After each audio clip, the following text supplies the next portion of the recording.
Sentía náuseas. Náuseas de muerte después de una larga agonía.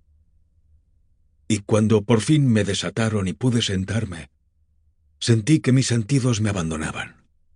La sentencia, la terrible sentencia de muerte, fue lo último que mis oídos pudieron escuchar.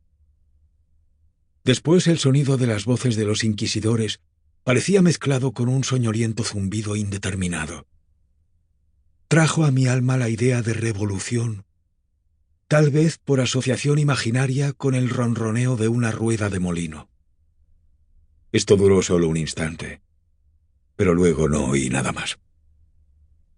Sin embargo, durante un rato pude ver, aunque con qué terrible exageración, vi los labios de los jueces con sus togas negras.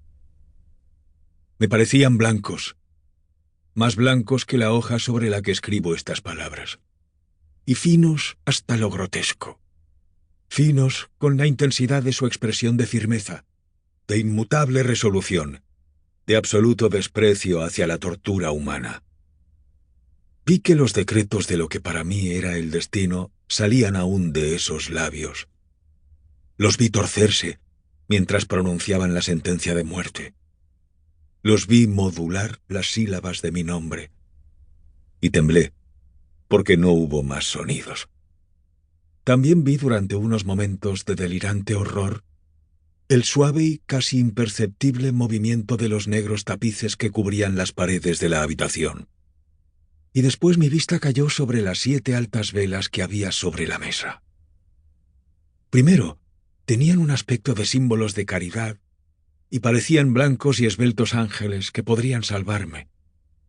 Pero después, de repente, invadió mi espíritu una náusea de muerte y sentí cada fibra de mi cuerpo temblar como si hubiera tocado el cable de una batería galvánica, mientras las formas angelicales se convertían en espectros insignificantes con cabeza de llama, y vi que de ellos no podría esperar ninguna ayuda. Y luego penetró en mi fantasía como una rica nota musical, la idea del dulce descanso que debía sentirse en la tumba. La idea apareció suave y sigilosamente, y de un modo que pasó tiempo antes de que pudiera apreciarla por completo. Pero mientras mi espíritu llegaba por fin a abrigarla, las figuras de los jueces se desvanecieron como por arte de magia ante mí. Las largas velas se hundieron en la nada. Sus llamas desaparecieron por completo. Sobrevino la negra oscuridad. Todas las sensaciones parecieron tragadas por el loco torbellino de la caída del alma en el Hades. Luego, el universo no fue más que silencio, quietud y noche. Me había desmayado, pero no podría afirmar que hubiera perdido la conciencia. No trataré de definir qué quedaba de ella, y menos describirla. Sin embargo, no la había perdido del todo. En el más profundo sopor, en el delirio, en el desmayo, hasta en la muerte, hasta en la misma tumba, no todo se pierde. O bien, no existe la inmortalidad para el hombre.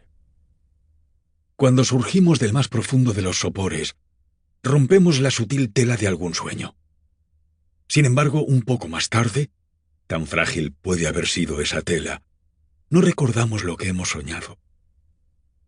En el regreso a la vida, después de un desmayo, pasamos por 2 etapas. Primero, la del sentido de la existencia mental o espiritual.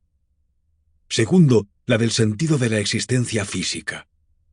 Parece probable que si, al llegar a la segunda etapa, pudiéramos recordar las impresiones de la primera, deberíamos descubrir que estas impresiones son elocuentes del abismo que se abre más allá. ¿Y qué es el abismo? ¿Cómo podríamos al menos distinguir sus sombras de las sombras de la tumba? Pero si no se recuerdan las impresiones de la primera etapa por propia voluntad, aún después de un largo período, ¿no se presentan inesperadamente mientras nos maravillamos preguntándonos de dónde proceden? Quien nunca se ha desmayado no descubrirá extraños palacios y caras fantásticamente familiares en las brasas del carbón. No contemplará flotando en el aire las melancólicas visiones que la mayoría no es capaz de ver. No meditará mientras respira el perfume de alguna nueva flor. No sentirá que su mente se exalta con el significado de alguna cadencia musical que nunca antes ha llamado su atención. Entre frecuentes y reflexivos esfuerzos para recordar, entre verdaderas batallas para apresar algún vestigio del estado de aparente aniquilación en que mi alma se había hundido, hubo momentos en que soñé con el triunfo. Brevísimos períodos en los que pude evocar recuerdos que, pensados con mi lucidez posterior, solo podían referirse a aquel momento de aparente inconsciencia. Estas sombras de recuerdo me hablan, sin claridad, de altas figuras que me alzaron y me llevaron en silencio, descendiendo más y más, hasta que un horrible mareo me oprimió por la sola idea de lo interminable de ese descenso. Hablan también de un indefinido terror en mi corazón, a causa de la terrible calma que me invadía. Aparece una sensación de inmovilidad repentina en todas las cosas, como si los que me llevaban, terrible cortejo, hubieran superado en su descenso el límite de lo ilimitado y descansaran de la fatiga de su tarea. Después de esto, viene a mi mente un vacío y una humedad, y después todo es locura, la locura de un recuerdo que se afana entre cosas prohibidas.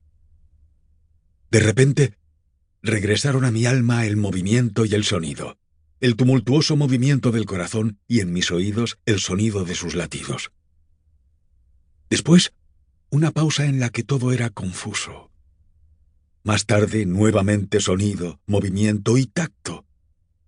Una sensación de hormigueo en todo el cuerpo.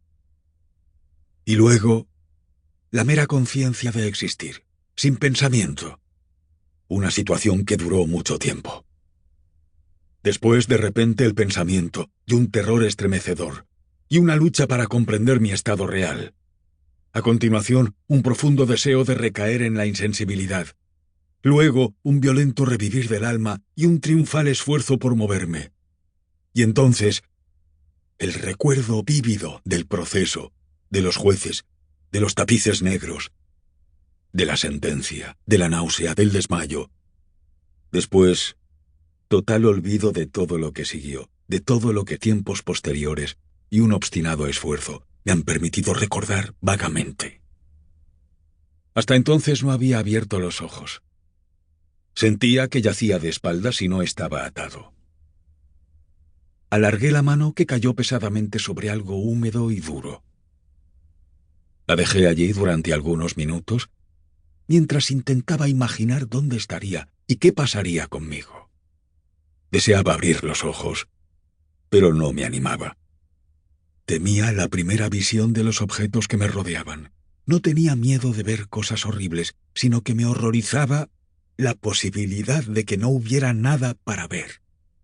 Finalmente, con una extraña desesperación, abrí mis ojos. Así se confirmaron mis peores pensamientos. El negro de la noche eterna me rodeaba. Luché por respirar. La intensidad de la oscuridad parecía oprimirme. La atmósfera era insoportablemente cerrada. Yacía quieto e intenté utilizar mi razonamiento. Recordé el proceso inquisitorio y traté, a partir de allí, de deducir mi condición real. La sentencia había pasado, y me parecía que había pasado mucho tiempo desde entonces. Sin embargo, no supuse que estuviera realmente muerto. Dicha suposición, a pesar de lo que se lee en las novelas, es totalmente incoherente con la existencia real. Pero ¿dónde y cómo estaba yo?